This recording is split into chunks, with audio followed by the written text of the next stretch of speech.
The world of modern celebrity and ancient monarchy often collides in the most spectacular fashion, but rarely does it produce a spectacle as deeply confounding and emotionally charged as the ongoing saga surrounding the Duke and Duchess of Sussex. To understand the current atmosphere of tension that hangs over the royal landscape, one must look past the polished press releases and into the quiet corridors of power where trust is the ultimate currency. In the realm of high-stakes journalism and royal reporting, there exists a foundational element known as the operational note. This document is not merely a schedule, it is a sacred bond of confidentiality issued to a select group of media professionals detailing precise timings, secure locations, and logistical movements for upcoming high-profile events. It is the bedrock upon which coverage is planned and physical safety is coordinated, requiring an absolute level of mutual faith between the communications offices and the press. When that document finally arrived late on a Friday evening, an unusual and almost clandestine hour for such a crucial dispatch, it seemed to signal the definitive layout of an upcoming journey. The detailed itinerary laid out a comprehensive tour across the United Kingdom, explicitly naming Prince Harry and Meghan Markle alongside their young children. It promised a series of significant public appearances, from the historic grounds of the Chelsea Hospital to the intellectual forums of Chatham House, and culminating in the deeply personal arena of the Invictus Games. It appeared to be a meticulously structured return, a grand logistical architecture planned over 6 long months, designed to establish a new paradigm for their public existence. Yet, within 24 hours, this carefully constructed framework was thrown into utter chaos, triggering a wave of frantic communications, mutual recriminations, and public bewilderment that left seasoned observers questioning the very stability of the operation. Before we dive into the extraordinary breakdown of this plan and the psychological storms brewing behind closed doors, take a moment to ensure you never miss an update on this rapidly unfolding story by subscribing to our channel and turning on notifications for all the latest insights. The atmosphere turned volatile on Saturday evening at precisely 6 o'clock, when a synchronized narrative erupted across the pages of major national broadsheets, completely upending the expectations set just a day prior. Suddenly, the public was informed that the Duke was reconsidering the entire journey, specifically regarding the participation of his wife and children, citing a profound anxiety over their physical safety.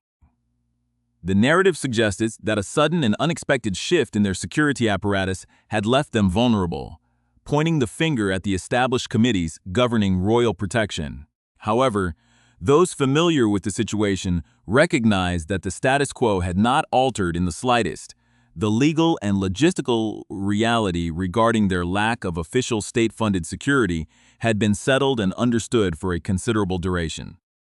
The sudden eruption of public alarm was not the result of a new policy, but rather the consequence of an intense emotional reaction to a routine administrative confirmation.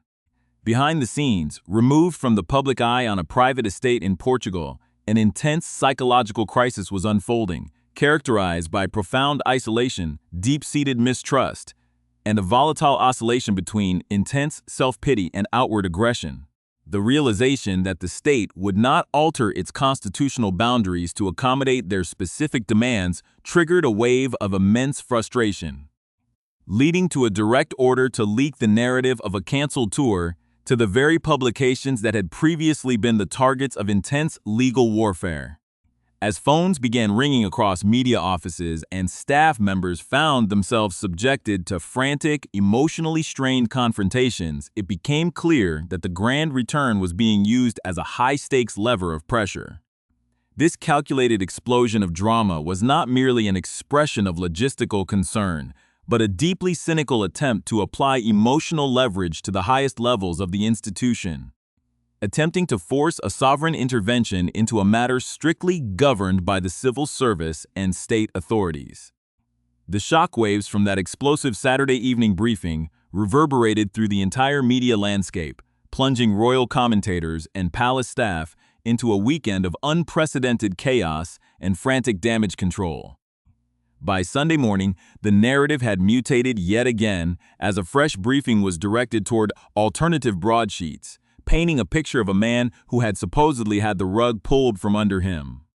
This secondary wave of information sought to frame the lack of automatic, state-funded security as a shocking, sudden betrayal by the civil service, despite the reality that this had been the legally settled, unchanging status quo for years. In reality, the Home Office had simply sent a standard, formal email confirming what had already been written plainly in the original operational note, yet this routine administrative clarity was treated as an existential threat. It became increasingly obvious to seasoned observers that this entire public meltdown was part of a highly calculated, deeply cynical strategy to emotionally blackmail King Charles into stepping across constitutional boundaries.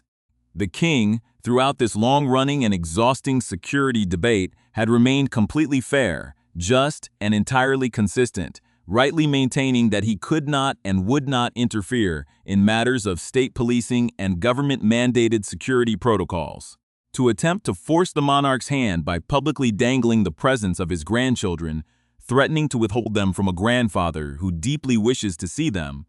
was viewed by those close to the palace as a maneuver that was beyond contempt. This emotional warfare, however, quickly met a wall of absolute public exhaustion, as ordinary citizens and media institutions alike expressed a profound weariness with the endless cycle of manufactured drama and shifting ultimatums, realizing that their high-stakes gamble had backfired catastrophically, collapsing any remaining public sympathy, and alienating the very people they needed to win over. The California-based operation executed a staggering about-face. By Monday afternoon, a brand new official statement was abruptly issued, declaring with astonishing audacity that nothing had changed, that the original operational note still stood, and that the Duke was fully intending to proceed with the visit as originally planned. The dizzying whiplash of this sequence left the public and the press corps utterly astonished, forced to contend with a narrative that essentially claimed the dramatic warnings of the previous 48 hours were a mere figment of the collective imagination. This erratic behavior points directly to a deeper, more troubling pathology within the Duke's current existence, an intense and lingering paranoia that perceives harmless, affable civil servants as the architects of a hostile cabal designed to isolate him from his father. This state of mind has undoubtedly been exacerbated by a self-confessed history of heavy substance use, which the Duke himself infamously described in his memoirs as a form of mental clarity, a claim that continues to fuel intense legal scrutiny and ongoing lawsuits regarding his international visa status. The reality confronting the public is that of an incredibly fragile, deeply isolated individual who appears trapped in a severe psychological crisis, oscillating wildly between intense self-pity and explosive outward anger directed at the very family he abandoned. This deep-seated anger often looks like depression turned inward, fueled by a subconscious crushing weight of guilt over the immense pain and disruption he has visited upon his brother, his ailing sister-in-law, and his father during a time of historic health challenges for the monarchy. Ironically, the Duke himself has done more to compromise his own safety than any external force, loudly proclaiming his lack of protection to the world while simultaneously publishing highly inflammatory details about his past military engagements that needlessly heightened his profile as a target. This total absence of pragmatic judgment reveals a man who, rather than demonstrating intellectual independence, has allowed himself to be entirely manipulated by commercial forces, high-profile streaming platforms, and international publishers who profit exclusively from his ongoing estrangement. The Duchess, meanwhile, remains acutely aware that her global commercial brand is heavily dependent on her adjacency to the British Crown, possessing a well-documented history of utilizing her children's princely titles for corporate marketing strategies. There was never any genuine probability that she would willingly forfeit the immense global media exposure that comes with being photographed alongside the reigning monarch, making the weekend's threats of non-attendance seem even more performative and manipulative.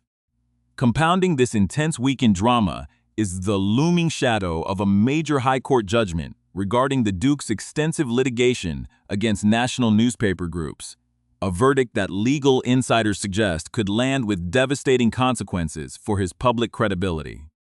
During the proceedings, the Duke's legal strategy was repeatedly undermined by embarrassing revelations that directly contradicted his claims of total privacy invasion, exposing instances where he had personally invited senior journalists into his private social circles. As the lawyers review the impending decision, the widespread expectation of a total crushing victory over the press is rapidly evaporating, replaced by the grim realization that his costly legal crusades may result in nothing more than a few narrow, insignificant legal points. The frustration born from these failing endeavors appears to have fueled the bitter, childlike lashing out observed over the weekend, a desperate attempt to regain control of a narrative that is slipping away. As the dust begins to settle on this latest round of public theater, the focus shifts to how the palace will respond to an erratic family member who demands absolute respect and deference while offering none to the institutions, the public, or the very charities he claims to champion. The profound tragedy of this ongoing royal schism lies not just in the sensational headlines that dominate the global media, but in the structural damage it inflicts upon the ancient institution of the monarchy itself.